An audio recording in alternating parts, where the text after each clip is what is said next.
الحمد لله ذي العزة والعلاء رب العالمين، والصلاة والسلام على سيد الأنبياء والمرسلين، والعاقبة للمتقين، أما بعد فأعوذ بالله من الشيطان الرجيم. بسم الله الرحمن الرحيم. اقترب للناس حسابهم وهم في غفلة معرضون. صدق الله مولانا العظيم. إن الله وملائكته يصلون على النبي يا أيها الذين آمنوا صلوا عليه وسلموا تسليما. اللهم صل على سيدنا ومولانا محمد وعلى آل سيدنا ومولانا محمد وبارك وسلم وصل عليه. صلاة والسلام عليك يا سیدی یا رسول اللہ. صلاۃ والسلام علیک یا سیدی یا حبیب اللہ. صلاۃ والسلام علیک یا سیدی یا شفیع المذنبین وعلى آلك وأصحابك يا سيدي يا رحمة للعالمين. بعد حمد و صلاۃ لائق عزت و تکریم جمیع آباد سمین ذی وقار، رمضان شریف کا بابرکت مہینہ گزرنے کے بعد شیطان کی آزادی جب ہوتی ہے تو وہ اپنی پوری کوشش کرتا ہے ایمان والوں کے اعمال کو برباد کرنے کی اور نیکیوں کو ضائع کرنے کی اور مسلمانوں کو سیدھے رستے سے گمراہ کرنے کی. جب تک انسان کو اپنے دشمن کا صحیح معنوں کے اندر پتہ نہیں ہوتا تب تک وہ دشمن کے حملوں سے، دشمن کی چالوں سے اور دشمن کے بچھائے ہوئے جالوں سے اپنے آپ کو محفوظ نہیں کر سکتا. اس ضرورت کو پیش نظر رکھتے ہوئے کہ جیسے ہی رمضان گزرتا ہے مسلمانوں کی اکثریت غفلت کے پردے دوبارہ اپنے دماغوں پر ڈالنے کے لیے تیار ہو جاتی ہے. کچھ ذہنوں کے اندر شاید یہ سوچ ہوتی ہے کہ تابع داری، تقویٰ داری، پرہیزگاری اس کا تعلق خالی رمضان شریف کے ساتھ ہے، تو انہیں اس بد عادت کو اور بد سوچ کو اپنی زندگی سے ہمیشہ کے لیے نکالنا چاہیے کہ جو رب رمضان میں ہمارا رب ہے وہ سال کے 11 مہینوں میں بھی ہمارا رب ہے. جس رمضان میں رب کی عبادت کی جاتی ہے اسی طرح سال کے 11 مہینوں میں بھی ہم پر عبادت لازم ہے اور کوئی لمحہ بھی ہمیں اللہ کی یاد سے غفلت کے اندر نہیں بسر کرنا چاہیے. ایک آیت کریمہ اس عنوان پر کہ رب کائنات نے ہمیں خبردار کیا کہ جو تمہارا دشمن ہے سیدھے رستوں میں بیٹھے گا، تمہیں لوٹے گا، گمراہ کرے گا، ہدایت کے رستے سے پھیرنے کی کوشش کرے گا، استقامت کے ساتھ تمہیں توبہ پر قائم نہیں رہنے دے گا. تم سیدھی راہوں پر چلنا چاہو گے وہ پھر تمہیں گمراہی کے رستے پر ڈال دے گا۔ تو اس کے متعلق رب کائنات نے خبردار کیا۔ سورہ بقرہ کے اندر اللہ کریم ارشاد فرماتا ہے یا ایھا الذین آمنوا ادخلوا فی السلم کافہ، اے ایمان والو اسلام میں پورے داخل ہو جاؤ۔ 1 مہینے کا اسلام اور 11 مہینے کی شیطانیت یہ قبول نہیں ہے۔ 1 مہینے کا تقوی اور 11 مہینے کی گمراہی یہ قبول نہیں ہے۔ 1 مہینے میں رب سے ڈرنا اور 11 مہینے بغاوت کرنا یہ قبول نہیں ہے۔ اللہ فرماتا ہے ایمان والو ادخلوا فی السلم کافہ، پورے کے پورے اسلام میں داخل ہو جاؤ۔ کوئی موسم تمہیں اسلام سے پھیرے نہ، اور کوئی مہینہ اس کا آنا یا جانا تمہیں اسلام سے غفلت کے اندر نہ ڈالے۔ ما دمت حیا، جب تک تم زندہ ہو، سانس چل رہی ہے تو تمہیں اسلام پر چلنا ہوگا، اور خالی اپنی مرضی کا اسلام نہیں، جو چیز مرضی کی ہے اسے بھی نبھانا ہے، اور جو چیز مرضی کے خلاف نظر آتی ہے لیکن حکم اسلام ہے، حکم شرع ہے، اس کو بھی اپنی زندگی کا حصہ بنانا ہے۔ ادخلوا فی السلم کافہ، پورے کے پورے اسلام میں داخل ہو جاؤ۔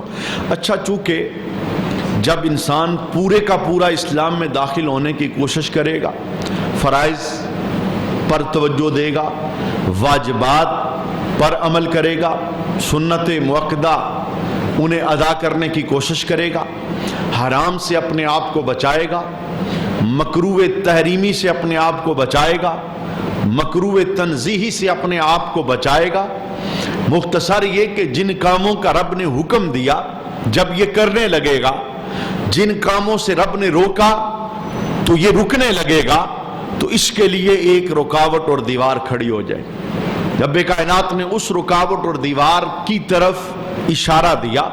پہلے فرمایا ادخلوا فی السلم کافہ، اسلام میں پورے کے پورے داخل ہو جاؤ، اور پھر کیا فرمایا وَلَا تَتَّبِعُوا خُطُوَاتِ الشَّيْطَانِ، اور شیطان کے رستے پہ نہ چلو، کیونکہ اسلام کے مخالف رستہ شیطان کا رستہ ہے، رب کی رضا کے مخالف رستہ شیطان کا رستہ ہے۔ رب کائنات نے فرمایا اپنے آپ کو پورے کا پورا اسلام میں داخل کرو۔ اپنی مرضی کا اسلام اور اپنی مرضی کا دین یہ قبول نہیں ہے۔ رب کی مرضی کا اسلام اور رب کی مرضی کا دین سوچ میں آئے تو بھی ماننا ہے، اور سوچ میں نہ آئے تو بھی ماننا ہے۔ حضور مولا کائنات حضرت علی المرتضیٰ رضی اللہ تعالی عنہ کا یہ جملہ کہ جب آپ تیمم کے متعلق حضور رحمت عالم صلی اللہ علیہ وسلم کا بتایا ہوا طریقہ بتاتے کہ تیمم کیسے کرنا ہے۔ تیمم کے 3 فرائض ہیں۔ پہلا فرض پاکی کی نیت کرنا، دوسرا فرض دونوں ہاتھ پاک مٹی پہ مار کے جھاڑ کر، اگر مٹی زیادہ لگی ہے تو پورے چہرے کا مسح کرنا، ہر جگہ پہ ہاتھ پھر جائے، یہ تیمم کا دوسرا فرض۔ اور تیمم کا تیسرا فرض ہے دونوں ہاتھ مٹی پہ مار کے دونوں بازوؤں کا، دونوں ہاتھوں کا کونیوں سمیت مسح کرنا۔ یہ کچھ صورتیں ایسی ہوتی ہیں پانی ہو تو بھی تیمم جائز ہو جاتا ہے، اور بعض اوقات ایسا ہے کہ پانی نہ ملنے کی صورت کے اندر تیمم کرنا پڑتا ہے۔ پانی ہو تو تیمم جائز کب ہوتا ہے؟ آپ کی آنکھ اس وقت کھلی کہ جب سورج بلند ہونے میں، فجر کی نماز کا وقت ختم ہونے میں خالی 4 یا 5 منٹ بقیہ ہے۔ اب اگر آپ پر غسل لازم ہے، آپ غسل کرنے جاتے ہیں یا آپ وضو بنانے جاتے ہیں، جتنی دیر میں آپ وضو غسل کریں گے تو وقت ختم ہو جائے گا، سورج بلند ہوگا، نماز قضا ہو جائے گی۔ تو اب شریعت مطہرہ نے حکم دیا غسل کی طرف نہ جا، پانی موجود ہے لیکن وضو کی طرف نہ جا، تو لیٹ ہو گیا تو اب جدھر ہے دیوار پہ ہاتھ مار، پاکی کا ارادہ کر، تیمم کر، 2 رکعت فرض ادا کر لے، اس نماز کا بعد میں اعادہ کر لینا، فائدہ کیا ہوگا؟ فائدہ یہ ہوگا کہ وقت کے اندر رب کے دربار میں تیری حاضری پیش ہو جائے گی، غیر حاضری نہیں لگے گی، حاضری پہ ہی۔ اگر قضا ہو جائے گی، قضا تو ایک گناہ ہے، تائب بھی ہونا پڑے گا، ازالہ بھی کرنا پڑے گا، قضا کے گناہ سے تو بچ جائے گا۔ نماز یہ دوبارہ پڑھنی ہے، چونکہ ناقص ہے، پانی موجود تھا پھر اس نے تیمم کیا ہے، نماز دوبارہ پڑھنی ہے، لیکن جب یہ دوبارہ پڑھے گا یہ قضا نہیں ہوگی، یہ واجب الاعادہ ہوگا۔ یہ اس نماز کو دہرایا جائے گا جو کہ اپنی تمام تب شرائط کے ساتھ مکمل نہیں ہوئی تھی، پڑھی تو تھی لیکن شرائط پوری نہیں تھی، یعنی پانی موجود تھا، وضو نہیں کر سکا۔ حضرت علی رضی اللہ تعالی عنہ کا جو جملہ میں بتانا چاہتا ہوں، یہ شریعت نے رخصتیں اور آسانیاں اس دین کے اندر عطا فرمائی کہ آلات ایسے ہو گئے، جسم زخمی ہے، ایکسیڈنٹ ہو گیا، کوئی اور معاملہ ہو گیا، پانی نقصان دیتا ہے، تو اب چھٹی نہیں ہے، فرمایا تو جدھر ہے نماز کا ارادہ کر، پاکی کی نیت سے تیمم کر، رب کے دربار میں حاضر ہو جا، اللہ تیری حاضری کو قبول فرما لے۔ اتنی آسانی۔ اچھا، ان آسانیوں میں سے ایک آسانی دین کے اندر یہ بھی دی گئی کہ سردی کے موسم کے اندر بندہ باوضو ہو اور باوضو ہونے کے بعد وہ موزے پہن لے، باوضو ہونے کے بعد، باوضو ہونے سے پہلے نہیں، یعنی بغیر وضو کے موزے پہنے گا تو پھر مسح قرار نہیں پائے گا۔ مسح تب ہے وضو کر کے پاؤں دھو کر پھر موزے پہنے، تو جو حضر کے اندر بندہ ہے، مقیم بندہ ہے، اس کے موزے پر مسح کی لمٹ 1 دن اور 1 رات ہے، اور جو مسافر ہے اس کے لیے 3 دن اور 3 راتوں کا شریعت نے ٹینیور بیان فرمایا کہ رخصت ہے۔ 3 دن اور 3 راتوں کے درمیان مسافر بندہ جب وضو کرے گا، پاؤں دھونے کی باری آئے گی، خالی پاؤں پہ مسح کر لے گا، ہاتھ پھیر لے گا تو اس کا وضو مکمل ہو جائے گا، اسے ہر بار پاؤں دھونے کی ضرورت نہیں ہوگی۔ لیکن حضرت علی رضی اللہ تعالی عنہ جب اس کا طریقہ بیان کرتے ہیں کہ میرے محبوب نے جو موزوں پہ مسح کرنے کا طریقہ ارشاد فرمایا وہ کیا ہے، یہ آپ کا پاؤں ہے، ہاتھ گیلا کر کے پاؤں کی انگلی سے ہاتھ کو یوں پیچھے کی طرف لانا ہے، یہ ہے موزوں پہ مسح کا طریقہ۔ پاؤں کے اوپر والی سائیڈ سے انگلیوں سے ہاتھ رکھ کے پیچھے کی طرف کھینچنا، یہ ہے سنت طریقہ موزوں پر مسح کرنے کا۔ تو حضرت علی رضی اللہ تعالی عنہ اس جملے کو بیان کرتے ہیں کہ دین میں اپنی مرضی نہیں ہے، دین کے اندر اپنی رضا نہیں ہے۔ کہتے ہیں اگر دین عقل پہ ہوتا تو عقل اس بات کا تقاضا کرتی تھی کہ موزے کی نیچے والی سائیڈ وہ زمین پہ لگتی ہے، مٹی لگتی ہے، دیگر چیزیں ساتھ لگتی ہیں، مسح تو پاؤں کے نیچے والی سائیڈ پہ ہونا چاہیے تھا، لیکن حضرت علی کہتے ہیں عقل یہ کہتی ہے مسح پاؤں کے نیچے والی سائیڈ پر ہو، لیکن سونے نبی کی سنت یہ کہتی ہے مسح اوپر والی سائیڈ پہ ہونا چاہیے۔ حضرت علی کہتے ہیں عقل تو یہ کہتی ہے کہ نیچے سے مسح کرو، لیکن میں عقل کی بات نہیں مانوں گا، جب بھی مسح کروں گا سونے نبی کی سنت کو ادا کرتے ہوئے موزے کے اوپر سے مسح کروں گا۔ بتانا مقصود کیا تھا کہ دین اپنی مرضی کا، یہ تو دین ہے ہی نہیں کہ جہاں آسانی لگے قبول کر لیا، جہاں مشکل ہو منحرف ہو گئے، انحراف کر لیا، مرضی کے دین کو قبول کیا، اور جہاں سوچ کے خلاف ہوا، جہاں ارادے کے خلاف ہوا، وہاں باغی بن گئے اور قبولیت سے انکار کر دیا۔ رب کائنات نے فرمایا ہے ایمان والو پورے کے پورے اسلام میں داخل ہو جاؤ۔ 1 مہینے کا اسلام، 11 مہینے کی بغاوت، 1 مہینے کا اسلام، 11 مہینے کی نافرمانی، فرمایا قابل قبول نہیں۔ اور جب تم پورے کے پورے اسلام میں داخل ہو جاؤ گے تو کیا ہوگا، شیطان کو یہ بات قبول نہیں ہے، کیونکہ اس نے ازل سے رب کے دربار میں وعدہ کیا تھا مولا میں ان کی سیدھی راہوں میں بیٹھوں گا، میں نے نماز سے روکوں گا، میں نے سیدھی راہوں سے روکوں گا، جنتی راہوں پر جانے نہیں دوں گا، میں گمراہیوں کے اندر انہیں داخل کروں گا، میں ان کے ذہنوں میں مغالطے ڈالوں گا، وسوسے ڈالوں گا، سوچیں ڈالوں گا، میں نے دنیا کے اندر ایسا مصروف کروں گا کہ یہ تیرے دربار کے اندر نہیں آئیں گے۔ تو رب کائنات نے کہا تھا شیطان ٹھیک ہے، جو پھر تیرے رستے پہ چلے گا تیرے سمیت میں اسے بھی دوزخ کے اندر ڈال کے دوزخ کو بھر دوں گا. میں نے نافرمانوں کے لیے دوزخ کا عذاب تیار کر کے رکھا ہے. اب رب نے الرٹ کیا, اے ایمان والو پورے کے پورے اسلام میں داخل ہو جاؤ. اور دوسرا جملہ وَلَا تَتَّبِعُوا خُطُوَاتِ الشَّيْطَانِ, شیطان کے رستے پہ نہ چلنا, وہ تمہارا دشمن ہے. دشمن کی دشمنی سمجھو. وہ بندہ بڑا ناکام ہے جو اپنے دشمنوں کو نہیں جانتا. جب دشمن کو بندہ سمجھتا نہیں, جانتا نہیں, اس کی چالوں سے واقف نہیں, ہر قدم پر نقصان اٹھائے گا, ہر قدم پر اس کے لیے دکھ اور عذاب کھڑے ہو جائیں گے. اور جو چاہتا ہے دشمنوں سے محفوظ و معمون رہوں, اسے دشمن سے آگاہی حاصل کرنی پڑے گی, دشمن کے حملوں کو دیکھنا پڑے گا. یہ جانچنے کے لیے رب نے واضح طور پہ ایک جملہ بولا ہے. وہ کیا ہے؟ اللہ فرماتا ہے اِنَّهُ لَكُمْ عَدُوٌّ مُّبِينٌ, فرمایا بے شک وہ تمہارا کھلا دشمن ہے. وہ دشمنی چھپا کر کرتا, وہ کھلا دشمن ہے. روکے گا تمہیں سیدھی راہ سے, ہر خیر والے کام سے, ہزار ہیلے بہانے ذہنوں کے اندر ڈالنے کی کوشش کرے گا. لہذا رب کائنات نے خبردار کیا. یہ جملہ میں نے اس لیے بولا, جناب جیسے ہی رمضان رخصت ہوتا ہے ہماری مسجدوں کی رونقیں ختم ہو جاتی ہیں. جہاں 5 صفیں تھی وہاں 1 صف ہوتی ہے, جہاں 2 صفیں تھی وہاں آدھی صف رہ جاتی ہے. اسی محلے کے نمازی ہوتے ہیں, کہاں غائب ہو جاتے ہیں؟ کیا ہو جاتا ہے کہ رمضان رخصت ہوتے ہی یہ بھی رخصت ہو جاتے ہیں. کس نے قاعدہ کلیہ اصول انہیں پڑھا دیا کہ رمضان میں ہمارا رب ہے اور رمضان کے بعد ہمارا رب نہیں؟ رمضان میں ہم نے عبادت کرنی ہے اور رمضان کے بعد ہم نے عبادت نہیں کرنی. تو رب کائنات نے واضح الفاظ کے اندر کہا کہ کچھ لمحوں کو عبادت کے لیے خاص کر لینا اور سمجھنا کہ اب میرا بیڑا پار ہو گیا. یہ بھی شیطان کا ایک بہت بڑا وار ہوتا ہے, بہت بڑا وار.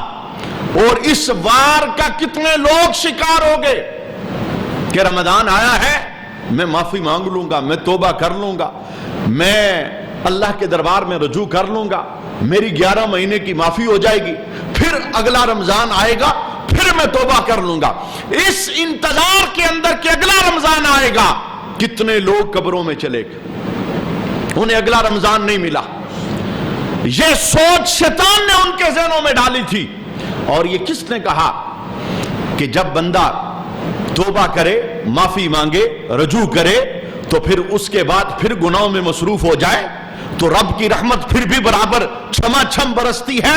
اللہ کے حبیب نے کیا ارشاد فرمایا, گناہوں سے توبہ کرنے والا جب تائب ہونے کے بعد دوبارہ اس گناہ کو کرتا ہے, فرمایا وہ کیسے ہے؟ کل مستعزی ربہ, وہ تو ایسے ہے رب سے ٹھٹھا اور مذاق کر رہا. اس نے توبہ کو مذاق بنایا. کل اس نے رو کے معافی مانگی تھی, اب بے نماز نہیں رہوں گا, پھر بے نماز ہے, کہاں مذاق اور ٹھٹھا کر رہے. کل اس نے رجوع کیا تھا, نظر گندی نہیں کروں گا, پھر واقعات کے اندر پڑا ہے, غلط کاریوں کے اندر پڑا ہے, یہ رب سے ٹھٹھا اور مذاق کر رہا ہے. اس نے توبہ کو مذاق بنا لیا, اس نے توبہ کو ٹھٹھا بنا لیا. جب چاہتا ہے پلٹ کے آ جاتا ہے, اور جب چاہتا ہے مجرم بن کے بھاگ جاتا ہے. فرمایا یہ بندہ ویسے ہے جیسے یہ رب کے ساتھ مذاق کر رہا ہے, ٹھٹھا کر رہا ہے. میں نے آج کچھ آیات کا اور احادیث کا اس لیے انتخاب کیا ہے کہ ہمارے ذہنوں سے غفلت کے پردے اٹھنے چاہیے. جو سوچ ہمیں یہ چیز باور کرا رہی ہے کہ تیرے پاس وقت بڑا ہے, میں اس سوچ کی نفی کرنا چاہتا ہوں کہ ہمارے پاس وقت بہت کم ہے. ہمارے پاس وقت بہت کم ہے.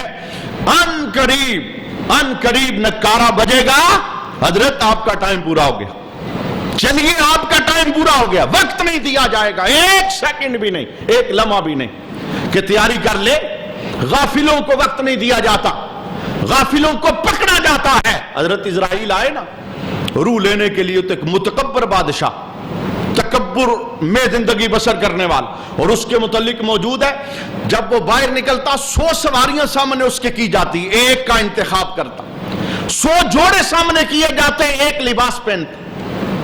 اور اس کا حکم تھا جب میں رعایا کو دیکھنے نکلوں میرے سامنے کوئی نہ آئے.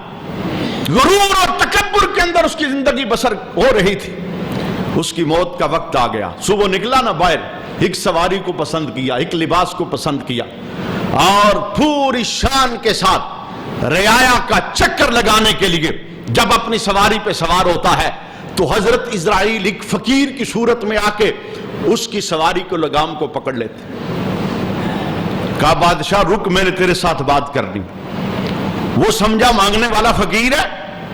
اس نے کہا اسے پیچھے کرو، ابھی میں بات نہیں کرنا چاہتا. اسے اصول نہیں پتا کہ جب میں نکلوں تو کوئی میرے سامنے نہ آئے. اس فقیر کو کہو بعد میں آنا، میں بات سنوں گا. جناب وہ فقیر تو تھا ہی نہیں، وہ تو بھائی کو بہن سے جدا کرنے والا، وہ تو بیٹے کو ماں سے جدا کرنے والا، وہ تو قبرستان آباد کرنے والا اور آبادیوں کو غیر آباد کرنے والا، وہ جسے کسی کے پاس جانے کے لیے اجازت کی ضرورت نہیں، وہ جس کے سامنے کوئی تالا نہیں، کوئی کلہا نہیں، جہاں جانا چاہتا ہے چلا جاتا ہے. حضرت اسرائیل نے لگام کو کھینچا اور بادشاہ کا کان کھینچ کے قریب کیا. کہا مجھے فقیر نہ سمجھ، مجھے اسرائیل کہتے ہیں، تیری روح لینے آیا ہوں. اب وہ بندہ جو تکبر کے اندر زندگی بسر کر رہا تھا جب کان میں پڑی، میں تو گیا، میرا تو وقت آ گیا. اب ہاتھ جوڑتا ہے، کہتا ہے اسرائیل تھوڑی اجازت دے، گھر بیوی کو کچھ بتا کے آؤں، بیٹے کو ذمہ داری دے کے آؤں، تخت کا وارث کوئی میں بٹھا کے آؤں، ملک کے امور بتا کے آؤں. اسرائیل نے کہا نہیں، ایک لمحے کی بھی اجازت نہیں. ادھر ہی سواری کے اوپر جناب اسرائیل نے اس کی روح کو قبض کیا اور وہ گھوڑے سے نیچے گرا. یہ غافل لوگوں کی موت ہے. یعنی جس نے یہ سوچا نا رمضان آئے گا اگلا پھر میں بخشش مانگ لوں گا، مجھے نہیں حاجت، مجھے نہیں ضرورت. اللہ بڑا رحمان اور اللہ بڑا رحیم ہے. کس نے کہا کہ رب رحمان اور رحیم نہیں؟ لیکن اس کی رحمت کا کیا یہ جواب ہے کہ اس کے در سے بغاوت کی جائے، نافرمانی میں زندگی بسر کی جائے، اس کے حکموں کو سر عام توڑا جائے، اس کے دیے ہوئے حکموں کی مخالفت کی جائے. کیا یہ رحمان اور رحیم ہونے کا معنی ہے؟ حضرت اسرائیل آگے بڑھے تو مسجد کی طرف ایک بندہ بڑھ رہا تھا. سب سے پہلے حضرت اسرائیل نے سلام کیا، اور جناب اسرائیل جب اللہ کے پیاروں کے پاس جاتے ہیں تو خیر والے انداز میں جاتے ہیں، سونے انداز میں. سلام کیا، اے اللہ کے بندے میں اسرائیل ہوں، رب کی سلامتی تجھ پہ، تیری روح لینے آیا ہوں، بتا تیری کوئی خواہش؟ اس سے خواہش نہیں پوچھی. وہ کہہ رہا تھا مجھے مہلت دو، کہا مہلت نہیں. اس سے پوچھا بتا تیری کوئی خواہش؟ اس نے کہا ہاں میری خواہش ہے، مسجد جا رہا ہوں، وضو بنا کے جب رب کے دربار میں کھڑا ہو جاؤں سر سجدے میں ہو تو میری روح کو قبض کر لینا. کہا گھر میں کچھ کہنا؟ کہا سارا کہہ کے آیا ہوں. ہم گھر سے نکلتے ہیں تو تیاری پوری کر کے آتے، واپس نہیں پلٹ کے جانا. موقع بڑا اچھا ہے، سجدے کے لیے جا رہا ہوں، وضو کرنے دے، جب سجدے میں کھڑا ہو جاؤں، سجدے میں پہنچوں، نماز میں کھڑا ہو جاؤں، میری روح نکال لینا، میں اس پر راضی ہو جاؤں گا اور میں اس پہ خوش ہو جاؤں گا. اور پھر جناب جب سجدے میں گیا تو رب نے اسے اپنے دربار کے اندر بلا لیا. یہ ہے غفلت سے اٹھنے والوں کی موت کا ایک منظر. میں نے جملہ اس لیے بولنا چاہا، غفلت کی چادر اتارنی پڑے گی. ہمیں اللہ کے دربار میں ہمیشہ ہمیشہ کے لیے جھکنا پڑے گا. مہینوں کی، موسم کی رب کے دربار میں کوئی ویلیو نہیں. موسم اچھا ہے تو بہت اچھا، موسم کیسا بھی ہو رب تو رب ہے. اس نے کہاں پر یہ زاویہ قاعدہ کلیہ بیان کیا ہے اس موسم میں آنا تو اس میں نہ آنا. بہت اچھی بات ہے کہ موسم رحمت کا ہو تو بندے رجوع کی طرف بڑھیں، لیکن یہ بہت بری بات ہے کہ رحمت کا موسم گزر جائے تو بندے رحمت والے رب کو بھول جائیں، اس رب کے دربار سے بغاوت کر بیٹھیں. اب سنیے، اس غفلت کی چادر کو اتارنے کے لیے ہمیں قرآن سے کچھ دوائی لینی پڑے گی، قرآن سے کچھ خیرات لینی پڑے گی. اور اس خیرات کو بیان کرنے کا مقصد یہ ہے، رمضان بیتا ہے، یہ رمضان ہماری زندگی کے چینج کا، بدلنے کا سبب بنے. رمضان میں نمازی تھے، اب بھی نمازی رہیں. رمضان میں ڈر لگتا تھا، اب بھی لگے. رمضان میں نظر پاک تھی، اب بھی پاک ہو. رمضان میں دھوکہ نہیں دیا، اب بھی نہیں دینا، رمضان میں بغاوت نہیں کی اب بھی نہیں کرنی، اور خالی اب بھی نہیں کرنی، پوری زندگی نہیں کرنی. یہ حقیقت ہے. لیکن جناب اگر آپ اس معاشرے پر نگاہ ڈالیں، میری باتیں لوگوں کو سخت لگتی ہیں تو جناب یہ میری اپنی باتیں ہیں ہی نہیں. اگر کوئی میں اپنے گھر کی بات کروں، اپنے پاس سے کوئی بولوں، آپ اسے سخت کہہ سکتے ہیں، کہہ کے اسے رد کر سکتے ہیں. یہ وہ باتیں ہیں جو آمنہ کے لال نے امت کی تعلیم کے لیے بیان فرمائے. کب تک جی چراؤ گے اور کب تک کبوتر کی طرح بلی کو دیکھ کے جیسے وہ آنکھیں بند کر لیتا ہے کہ اس نے مجھے دیکھا ہی نہیں، دبوچے جاؤ گے، پکڑے جاؤ گے. ہمیں غفلت کی نیند سے اٹھنا ہے، ہمیں اس چادر کو اتارنا ہے اور ہمیں ہمیشہ کے لیے سچے رب کے دربار میں رجوع کرنا ہے. سنیے رب العالمین نے غفلت کی چادر اتارنے کے لیے کیسے کیسے شفا یاب نسخے ارشاد فرمائے. اللہ ارشاد فرماتا ہے اقترب للناس حسابهم وهم فی غفلۃ معرضون. لوگوں کا حساب قریب ہے اور وہ غفلت میں اللہ کی یاد سے منہ پھیرے ہوئے. حساب قریب ہے، ان قریب انہیں موت کا سامنا ہے، ان قریب انہیں قبر کا سامنا ہے. داڑھی کے بال سفید ہو گئے، کمر جھک گئی، نظر جھک گئی، بیماریوں نے چاروں طرف سے گھیرا ہوا ہے. عمر کی وہ حد کراس کر چکے جس حد کے بعد لوگ جیا نہیں کرتے بلکہ رب کے دربار میں پہنچا کرتے ہیں. اب بھی غافل ہیں. رب کہتا ہے اقترب للناس حسابهم. لوگوں کا حساب بالکل قریب پہنچ چکا ہے. ان قریب ہاتھ رکھا جائے گا، ان قریب پکڑا جائے گا، ان قریب رب کے دربار میں پیش کیا جائے گا. اور ان کا حال کیا ہے؟ وَهُمْ فِي غَفْلَةٍ مُعْرِضُونَ. اور وہ غفلت میں قبول حق سے منہ پھیرے ہوئے، ان پر غفلت آ رہی ہے. اور اللہ کریم ارشاد فرماتا ہے مَا يَأْتِيهِم مِّن ذِكْرٍ مِّن رَبِّهِم مُحْدَثٍ إِلَّا اسْتَمَعُوهُ وَهُمْ يَلْعَبُونَ. جب بھی ان کے پاس ان کے رب کی طرف سے کوئی نصیحت آتی ہے، کوئی پیغام آتا ہے، یہ ہمارے معاشرے کی عکاسی ہے. قرآن تو 14 صدیاں پہلے اس ماحول میں اتر رہا تھا، لیکن اس ماحول کی کانٹے داریاں چبن ہمارے ماحول کے اندر بھی موجود. جب بھی ان کے پاس رب کی طرف سے کوئی نصیحت آتی ہے تو کیا کرتے ہیں؟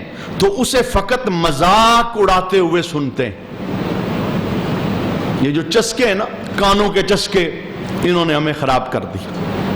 ہم کہتے ہیں یار تقریر تو وہی ہے جس میں کوئی نعرہ لگے، تقریر تو وہی ہے جس میں کوئی واہ واہ ہو، تقریر تو وہی ہے جس کے اندر کانوں پہ ہاتھ رکھ کے کوئی سر لگائی جائے، تقریر تو اسے ہی کہتے ہیں جس کے اندر کوئی میاں صاحب کا کلام پڑھا جائے.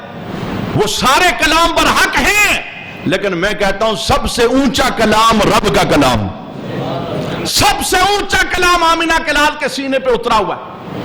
14 صدیاں بعد بھی زندگی بدلنے والا ہے. تو رب کائنات نے کہا کہ لوگوں کا حساب قریب ہو چکا ہے، موت سر پہ کھڑی ہے، نشانیاں پوری ہو چکی ہیں، بیماریوں نے گھیرا ہوا ہے اور انہیں غفلت اٹھنے نہیں دیتی. قبول حق کے رستے میں غفلت رکاوٹ بنی ہوئی ہے. اور جب انہیں کوئی بات سنائی جائے، قرآن سنایا جائے، حدیث سنائی جائے، پیغام دیا جائے تو مذاق کے ساتھ ٹال دیتے ہیں. ہماری بات ہے ہی نہیں، یہ مولانا کی بات، یہ اس طبقے کی بات، یہ ہمارا عنوان ہی نہیں ہے. یہ عنوان ہر مسلمان کا ہے. میں دور حاضر کے ان غافل لوگوں کو جنہوں نے دنیا کی دولت کی ہوس کے اندر مالک کو بلا دیا، کمائیاں کرو، ہزار ہاں کمائیاں کرو، لیکن اتنی نہیں کہ رب کو بھول جاؤ. اتنے گہرے دنیا کے اندر پاؤں نہ ڈالو کہ دلدل میں پھنسو، مالک کو بھول جاؤ. یہ حدیث ذرا سنیے، دل کے کانوں سے سنیے. اس آیت کا شان نزول اللہ کے حبیب جناب محمد رسول اللہ صلی اللہ علیہ وآلہ وسلم کے دربار کے اندر ایک بندہ حاضر ہوا اور عرض کرتا ہے یا رسول اللہ، میرے پاس زمین کا ایک نہایت عمدہ ٹکڑا ہے، یا رسول اللہ صلی اللہ علیہ وسلم میں آپ کو وقف کرنا چاہتا ہوں، میں آپ کو دینا چاہتا ہوں. بڑی عمدہ زمین ہے. زمینوں کے چکر کے اندر زمین کے مالک کو نہ بلاؤ, ناجائز قبضے نہ کرو, ناجائز حق نہ مارو, ناجائز زمین پر قبضے جما کے یہ مت سوچو پکے بیٹھے رہیں گے. تم سے پہلے بھی کوئی تھا اور ان سے پہلے بھی کوئی تھا, تمہارے بعد بھی کوئی آئے گا. زمین نہیں بدلی, مالک بدلتے ہیں, بدلتے رہتے ہیں. کوئی ایک ٹکڑا بھی زمین کا اپنے ساتھ نہیں لے کے گیا. اس اصول کے اندر حلال کا استعمال کرو, اس اصول کے اندر رب کے قانون کی پاسداری کرو. زمین کو حاصل کرتے ہوئے پہچان رکھو کہ کسی کا حق نہ مارا جائے. کیوں؟ ہم نے 2-2 فٹوں کی خاطر قتل ہوتے دیکھے, ہم نے ایک ایک مرلہ کی خاطر بھائیوں کو بھائیوں کے ساتھ الجھتے دیکھا. زندگی ویران ہوگی ان زمینوں کی لالچ کے اندر. دیکھیں نا, جس دور میں ہم نے قدم رکھا ہے یہ تو غفلتوں سے بھرا ہوا دور ہے, غفلتوں سے بھرا ہوا. نہایت عمدہ زمین, یوں کہہ لیں بڑا اونچا پلاٹ. ایک بندہ اللہ کے حبیب کے دربار میں پیش کرتا ہے, کہتا سونے مجھے بڑا پسند ہے, میں آپ کو مالک بناتا ہوں, آپ اور آپ کی اولاد اس سے فائدہ اٹھائیں. اللہ اکبر. میرے محبوب کریم علیہ السلام نے آگے سے جواب کیا دیا, لا حاجت لی فی قطیعتک نزلت اليوم سورۃ اذہلتنا عن الدنیا. فرمایا مجھے تیرے اس پلاٹ کی کوئی ضرورت نہیں, جب سے یہ آیت اتری ہے مجھے تو رب نے دنیا سے غافل کر دیا. تیرے زمین کے اس ٹکڑے کی مجھے حاجت نہیں, میں نے تو اس آیت کو جب سے سینے پہ لیا ہے. اقترب للناس حسابہم, لوگوں کا حساب قریب ہو چکا ہے. وہم فی غفلۃ موردون, اور وہ قبول حق سے غفلت کے ساتھ منہ پھیرے ہوئے. اللہ کے حبیب کہتے ہیں اپنا پلاٹ اپنے پاس رکھ, زمین کا ٹکڑا اپنے پاس رکھ, مجھے اس کی کوئی حاجت نہیں ہے. میرے سینے پہ جب سے یہ آیت اتری ہے میں تو دنیا سے غافل ہو گیا.